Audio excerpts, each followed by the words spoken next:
hoje nós vamos falar do julgamento das 7 taças. Tivemos os 7 selos, as 7 trombetas e agora teremos as 7 taças do juízo de Deus. Está lá no capítulo 16 de Apocalipse e vamos direto para a primeira taça. Capítulo 16, versículo 2 diz assim: Saiu, pois, o primeiro anjo e derramou a sua taça pela terra, e aos homens portadores da marca da besta e adoradores da sua imagem sobrevieram úlceras malignas e perniciosas.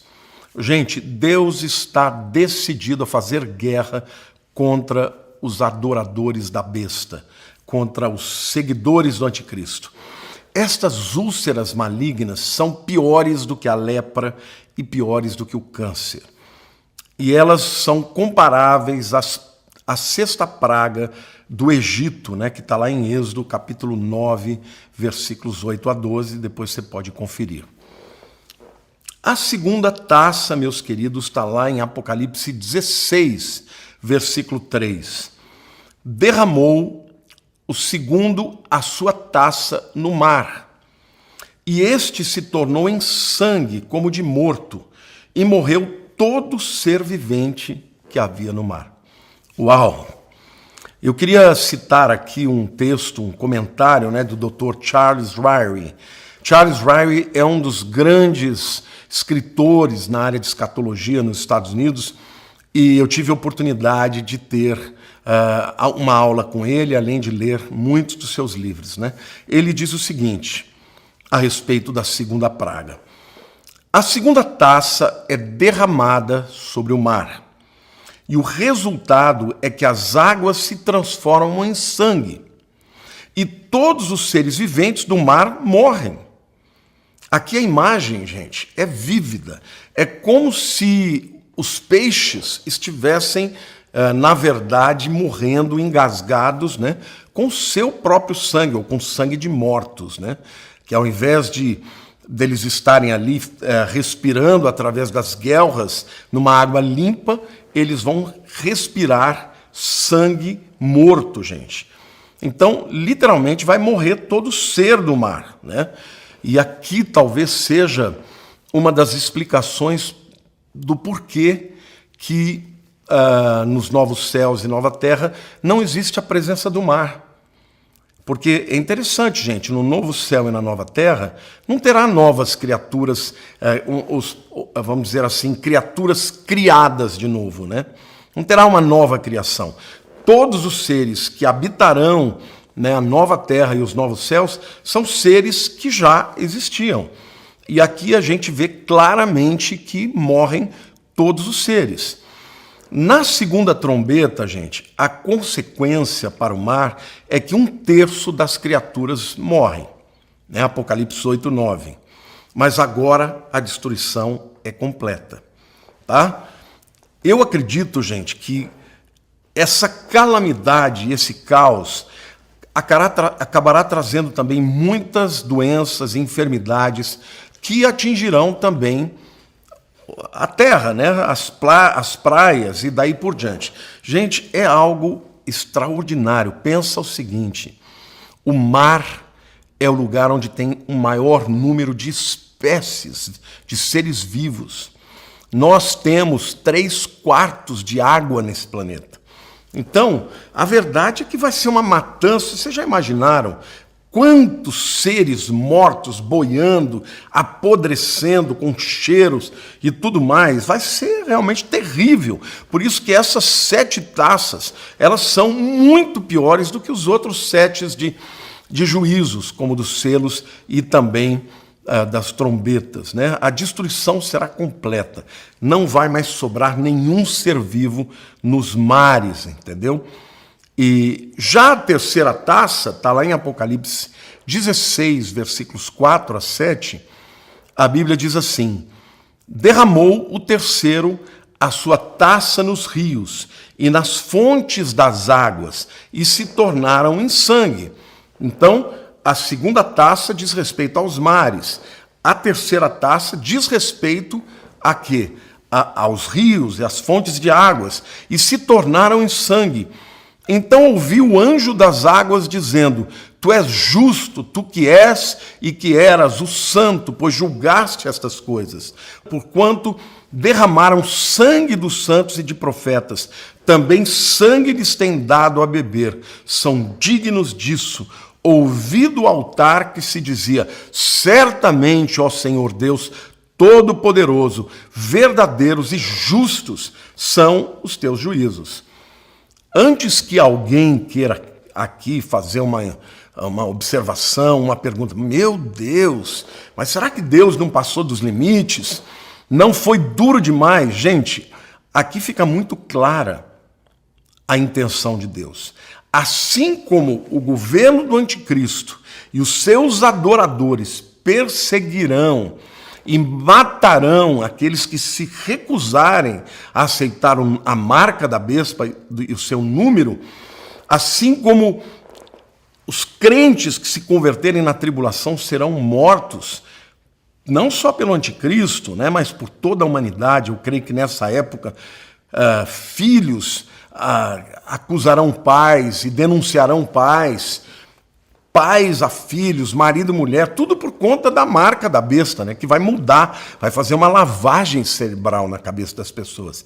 Então, aqui a Bíblia está dizendo que Deus, olha, ouviu o anjo das águas dizendo: Tu és justo, tu que és e que eras o santo, pois julgaste estas coisas.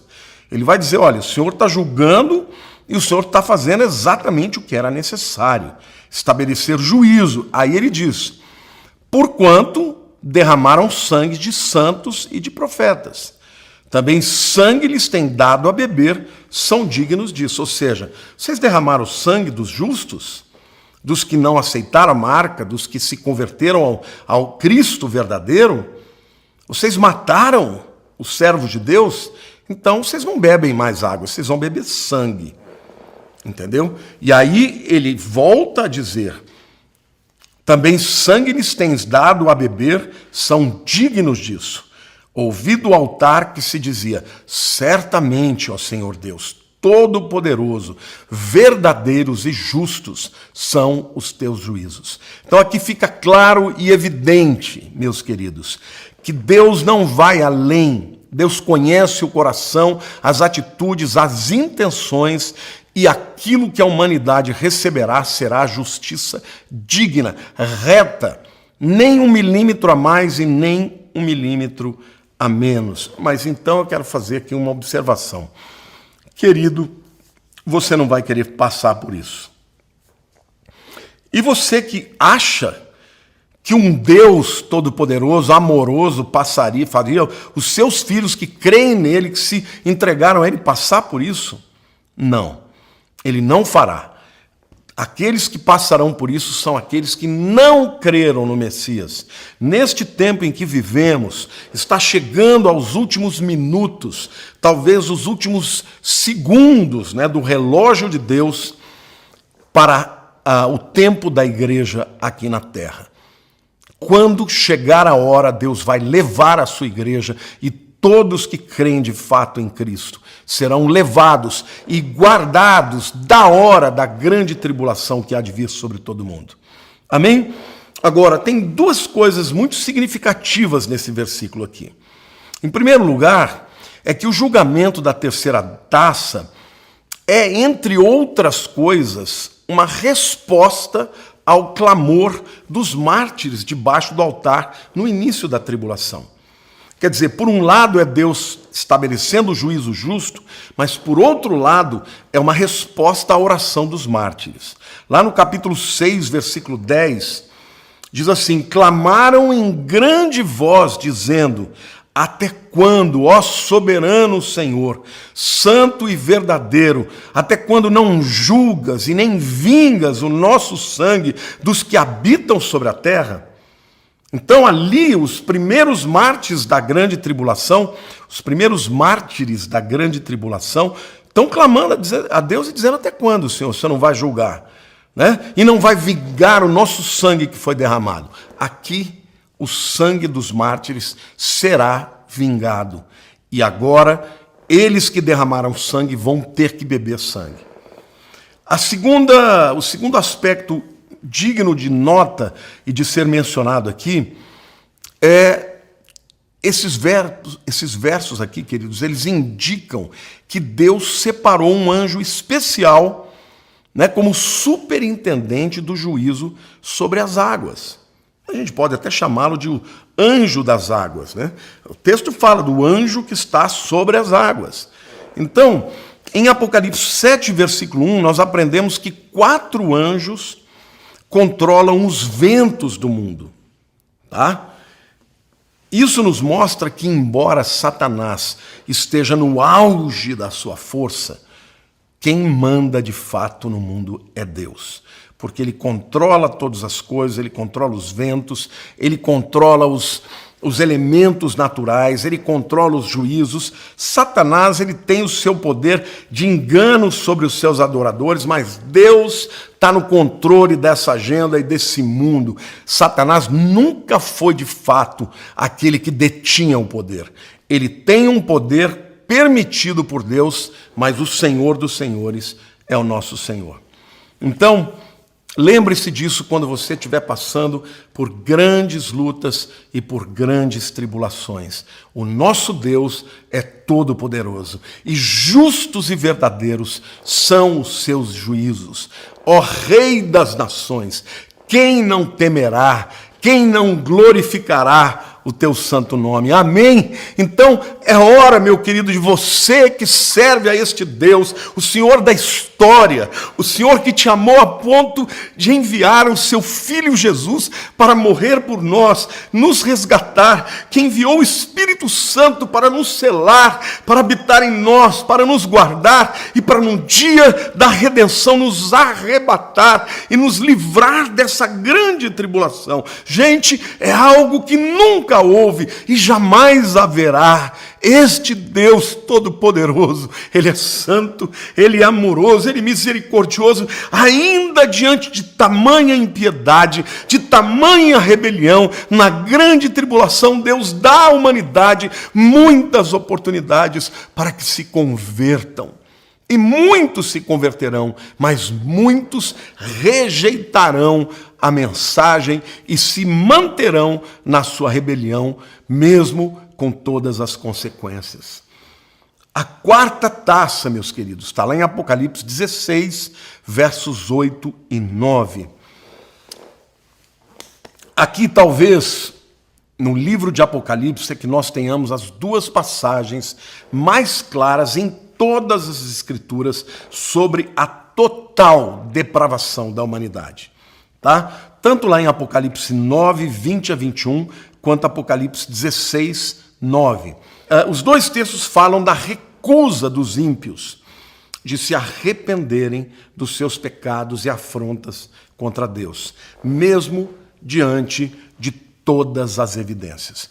O capítulo 16, versículo 9, diz assim: o 4º anjo derramou a sua taça, a 4ª taça, sobre o sol, e foi-lhe dado queimar os homens com fogo. Com efeito, os homens se queimaram com intenso calor e blasfemaram o nome de Deus, que tem autoridade sobre estes flagelos, e nem se arrependeram para lhe darem glória. Ou seja, diante de mais uma evidência do juízo de Deus, agora o sol vai aumentar o seu calor, a terra vai queimar, vai ter incêndios florestais nas cidades, casas serão queimadas. Isso já acontece hoje em lugares como a Califórnia, né? E imagine quando Deus puser a mão, de fato, o sol aumentar o seu calor. Vai ser terrível. E, no entanto, como foi a resposta dos homens? Blasfemaram o nome de Deus, que tem autoridade sobre esses flagelos, e nem se arrependeram para lhe darem glórias. Lá em Apocalipse 9, 21, a gente lê o seguinte: os outros homens, aqueles que não foram mortos por esses flagelos, não se arrependeram das obras das suas mãos, deixando de adorar os demônios e os ídolos de ouro, de prata, de cobre, de pedra e de pau, que nem podem ver, nem ouvir, nem andar, nem ainda se arrependeram dos seus assassínios, nem das suas feitiçarias, nem da sua prostituição, nem dos seus furtos. Sabe, gente, eu queria dizer uma coisa para vocês. Às vezes, eu fico impressionado como existem pessoas que podem ter todas as evidências do mundo, do poder de Deus, da graça de Deus, da misericórdia de Deus. Já ouviram todas as mensagens, às vezes de familiares, já viram como Deus abençoa aqueles que lhe procuram, aqueles que lhe buscam, aqueles com quem Deus tem aliança. E mesmo assim, essas pessoas preferem acreditar nas balelas, nas mentiras, nos enganos, e têm um ódio, né, contra os servos de Deus e contra Deus que é absolutamente inexplicável. Às vezes eu penso assim, não, meu Deus, não é possível que uma pessoa chegue a esse nível de entendimento, de oportunidades e não se converte, e outras em contrapartida, às vezes lê uma página da Bíblia, uma pessoa compartilha e se escancara para Deus e se converte e vai ser livre, obviamente, deste tempo tão difícil que virá, né? Então, nesse momento, eu penso que Deus, lá na eternidade, de fato, escolheu aqueles que Ele conheceu, né? Porque tem gente, que eu vou te falar, tem gente que nem se um anjo aparecer se converte, né? Aliás, aqui nesse tempo das taças, nós teremos anjos pregando o evangelho e o povo não se arrependerá, né? A quinta taça, meus queridos, está lá em Apocalipse 16, versos 10 a 11. E o texto diz: derramou o quinto a sua taça sobre o trono da besta, cujo reino se tornou em trevas, e os homens remordiam a língua por causa da dor que sentiam, e blasfemavam o Deus do céu por causa das angústias e das úlceras que sofriam, e não se arrependeram das suas obras. Uau! Então, a praga derramada sobre o trono da besta na quinta taça, aparentemente será concentrada somente sobre as 10 nações do antigo Império Romano, ou seja, das nações onde está o centro do poder do anticristo, tá? E o resto do mundo certamente vai também estar debaixo de provas, mas aqui quando fala do trono da besta, não pode ser somente ali o trono físico, né? Eu entendo aqui trono como uma metáfora para o lugar onde é o centro do seu poder, o seu QG, o quartel-general, que vai ser as 10 nações, e, portanto, eu creio que são nações que estão ou na Europa não, com certeza na Europa, mas muito provavelmente também ali na região da Turquia, né, onde era o Império Romano do Oriente. E mais uma vez a gente vê aqui o absurdo de que essas pessoas, mesmo sentindo dor, úlceras, trevas, desespero e angústias, não se arrependeram das suas obras. A sexta taça, meus queridos, está lá em Apocalipse 16, de 12 a 14. Derramou o sexto a sua taça sobre o grande rio Eufrates, cujas águas secaram, para que se preparasse o caminho dos reis que vêm do lado do nascimento do sol, ou seja, do Oriente, né? Do leste. Então vi sair da boca do dragão, da boca da besta e da boca do falso profeta 3 espíritos imundos, semelhante a rãs, porque eles são espíritos de demônios, operadores de sinais, e se dirigem aos reis do mundo inteiro, com o fim de ajuntá-los para a peleja do grande dia do Deus Todo-Poderoso. Bom, gente, aqui nós percebemos que o Deus do céu permite que esses demônios, esses 3 demônios poderosos, um sai da boca do dragão, outro do anticristo, outro do falso profeta, e eles vêm pelo rio Eufrates. Isso aqui pode ser uma metáfora, mas pode ser que já venham homens, né, possuídos por esses demônios, que vão convencer muitas nações do mundo para a grande peleja do Armagedon, tá? Então, a gente vê claramente que Deus está por detrás, é Deus que está atuando na mente dos inimigos para que eles realmente queiram se reunir contra Israel e contra os servos de Deus. Eles vão ser incitados para destruir a Israel na batalha do Armagedon. Agora que eu quero dar aqui alguns números para que vocês entendam a grandeza disso, gente. O rio Eufrates, ele tem aproximadamente 3.000 quilômetros de comprimento. Em alguns lugares, ele chega a ter 1.200 metros de largura, tá? E a profundidade média é de 10 metros. Esse rio caudaloso vai estar completamente seco.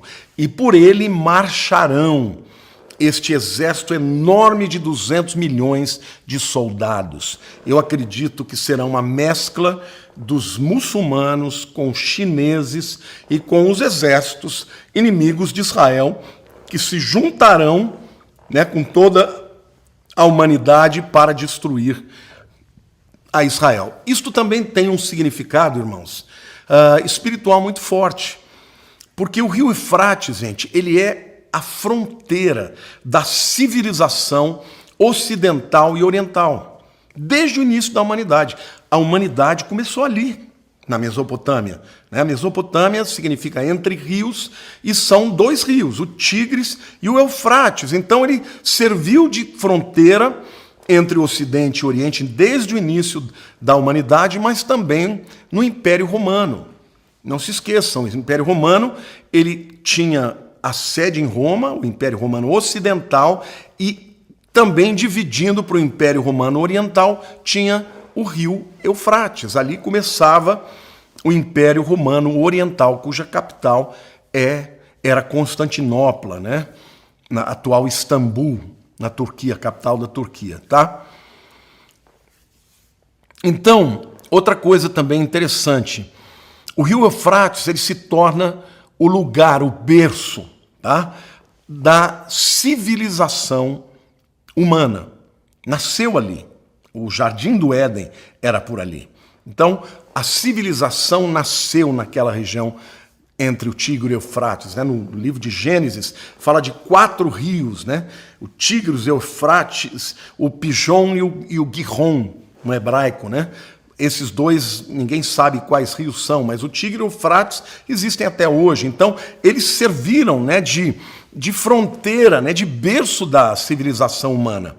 Mas aqui a gente percebe que agora eles serão o túmulo da civilização humana.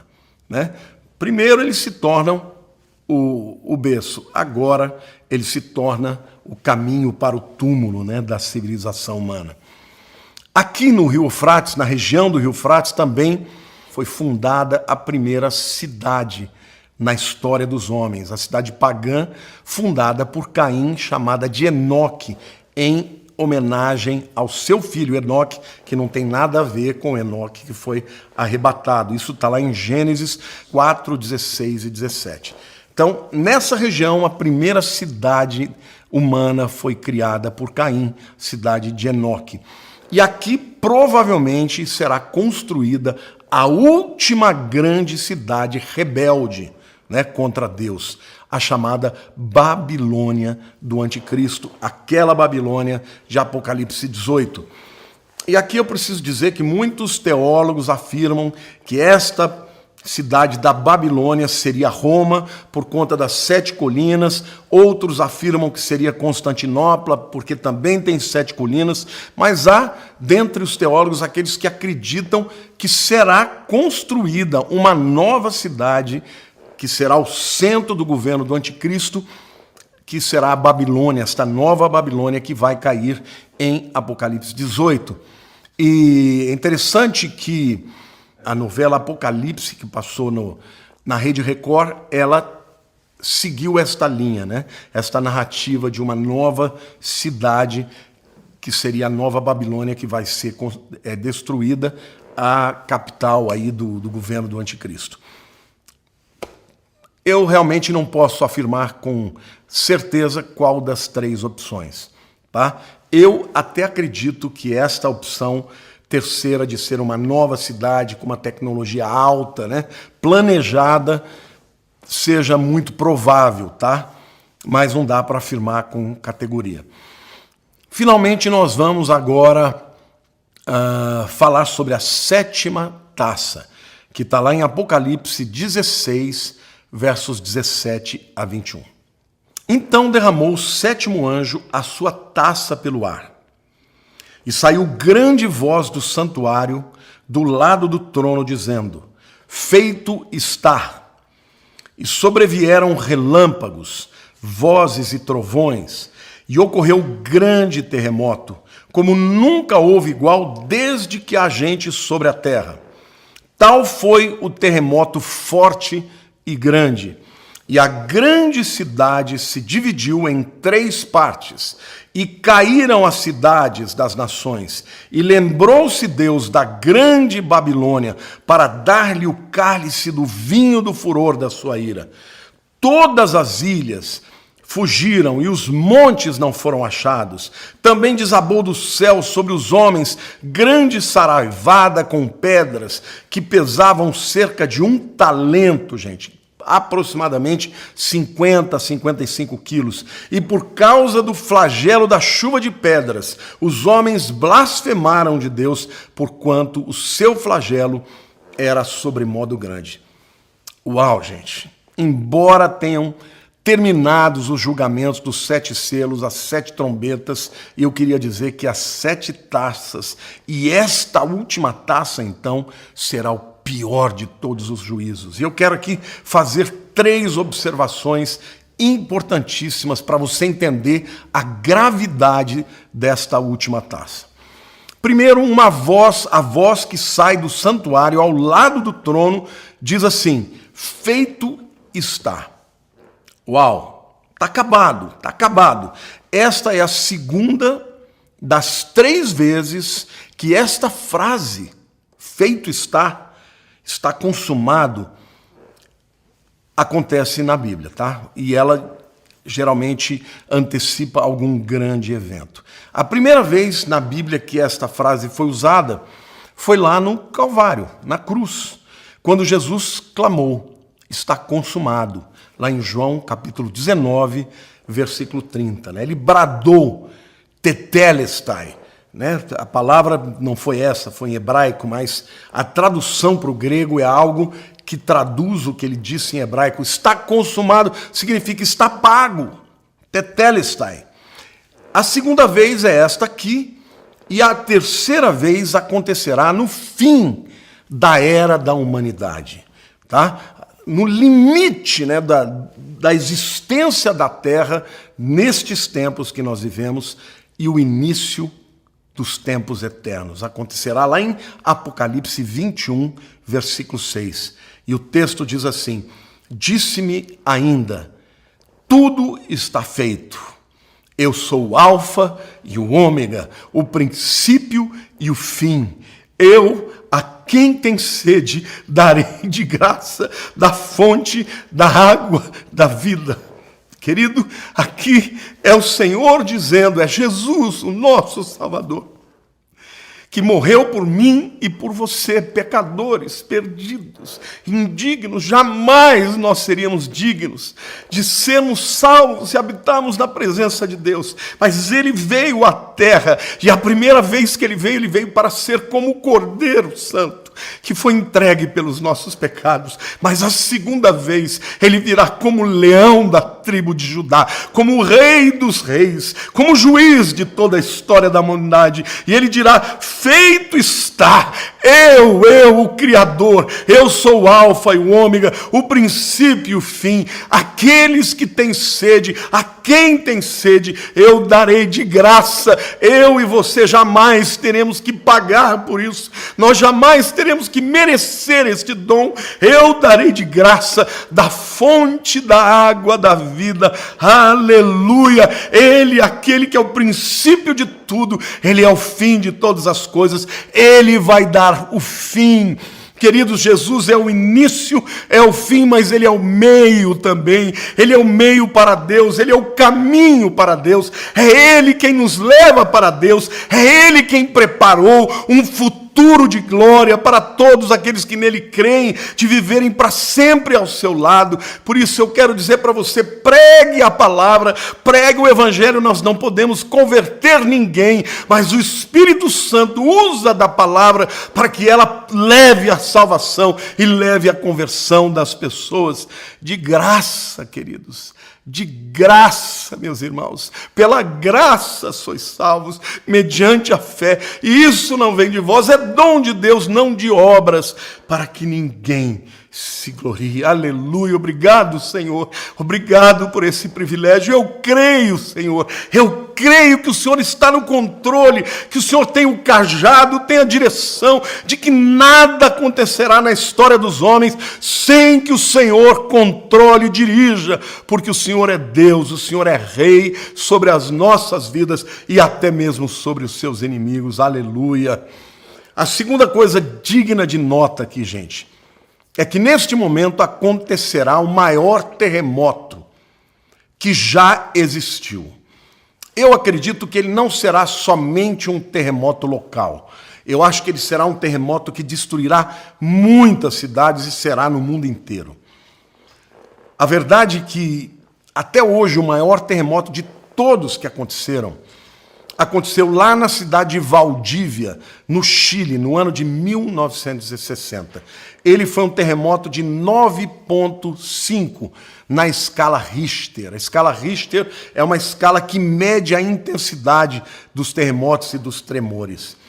Mas a maior perda de vidas devido a um terremoto aconteceu no dia 23 de janeiro de 1556, em Shenzi, província da China, que matou 830 mil pessoas. Todavia, meus queridos, o terremoto da China será pequenininho diante desse terremoto que acontecerá no derramamento da última taça, gente, na segunda metade da grande tribulação. E a terceira coisa digna de nota aqui, quando essa última taça é derramada, é que haverá a maior chuva de granizo que cairá sobre a terra. Os granizos serão gigantes, que chegarão a pesar 1 talento, que é aproximadamente 55 quilos. Ou seja, irmãos, será um tempo em que o vinho da cólera de Deus e a ira do Cordeiro será derramada para os homens que escolheram e se mantiveram obstinados no seu pecado e se recusaram a se arrepender e dar glória para Deus. Nós estamos caminhando já para o fim do livro de Apocalipse, ainda temos algumas aulas, mas eu confesso para você que quando eu estudo sobre isso e falo sobre isso, meu coração fica consternado pelas vidas que ainda não se convertem. Então, querido, pregue e fale de Jesus. Compartilhe, não importa que eles vão rir. A palavra de Deus não voltará vazia. Alguns ouvirão e se rebelarão e rirão de nós e se levantarão com ódio contra nós, mas outros se entregarão. Então pregue a tempo e fora de tempo. Enquanto estivermos vivendo no tempo da graça, na era da igreja, pregue, fale a palavra. Esta é a mensagem mais importante. Não troque a mensagem da cruz por nenhuma outra mensagem. A cruz deve ser o centro da tua pregação, da nossa pregação e da nossa mensagem, para que as pessoas se rendam a Cristo e possam viver com Ele, serem livres deste tempo de grande tribulação. Que Deus te abençoe, que Deus possa vivificar a sua fé, que Deus te dê vitória sobre os pecados, que você santifique a sua vida, que você abandone os seus pecados, para que você, no dia da grande convocação, você esteja na presença do Senhor quando tocar a última trombeta. Que Deus te abençoe. Fique com Deus, em nome de Jesus.